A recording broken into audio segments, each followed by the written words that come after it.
Mais avant de développer tout ça, on prend la direction de l'avenue Galilée devant le cabinet du ministre de la Santé où un rassemblement se tient actuellement. Alors Marine Guillet, bonsoir, vous êtes parmi eux.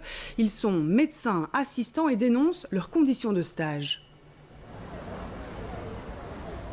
Oui, vous l'avez dit, Adeline, et ils sont surtout une cinquantaine là devant le cabinet de Frank Vandenbroek. Il y a une délégation de médecins assistants venus de l'UCL, de l'ULB ou encore de l'ULiège qui sont actuellement en rencontre avec les membres du cabinet. En tout cas, parce que l'information de la présence de Frank Vandenbroek n'a pas été confirmée. Mais ces médecins assistants, ils sont là pour remettre en question l'accord, le fameux accord qui a été le sujet de cette grève depuis jeudi.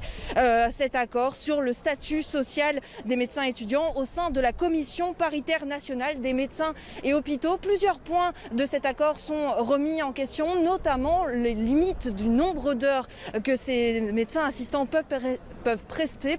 Je suis justement en compagnie d'Armel Louvumbu. Vous êtes parmi ces médecins assistants. Dites-nous un peu très concrètement, la semaine dernière, comment s'est organisée votre semaine en termes d'heures que vous avez prestées? Eh bien, écoutez, très concrètement, la semaine dernière, une semaine type, j'ai dû prester 2 gardes, ainsi que 3 jours de travail complet, ce qui revenait à peu près à entre 60 et 70 heures sur la semaine. Et ce qui pose problème, c'est qu'il n'y a pas de limite claire en fait, du nombre d'heures que vous pourriez prester sur une semaine.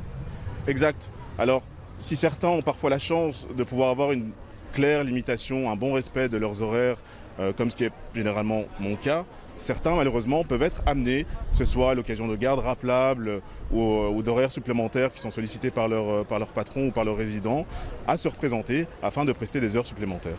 Alors, il y a d'autres détails de cet accord qui posent question, mais ce qui est vraiment en discussion actuellement, c'est la représentation des médecins assistants dans cette commission paritaire. Vous demandez d'avoir un pouvoir décisionnel. Oui, exact, car jusqu'ici, les représentants des médecins assistants n'avaient qu'un droit de présence consultatif. Donc ils étaient présents dans cette commission paritaire, mais ils étaient juste là en fait à titre consultatif. Et ils participaient au débat sans avoir de droit au vote. Or, ce qui serait intéressant, et ce qui, je pense, que l'on revendique donc, c'est que dorénavant, on puisse avoir un droit de vote afin de pouvoir évidemment infléchir sur les décisions qui sont prises au sein de cette commission. Merci beaucoup Armel pour ces précisions. Donc vous l'avez entendu, il y a effectivement des débats actuellement qui sont en cours dans ce cabinet.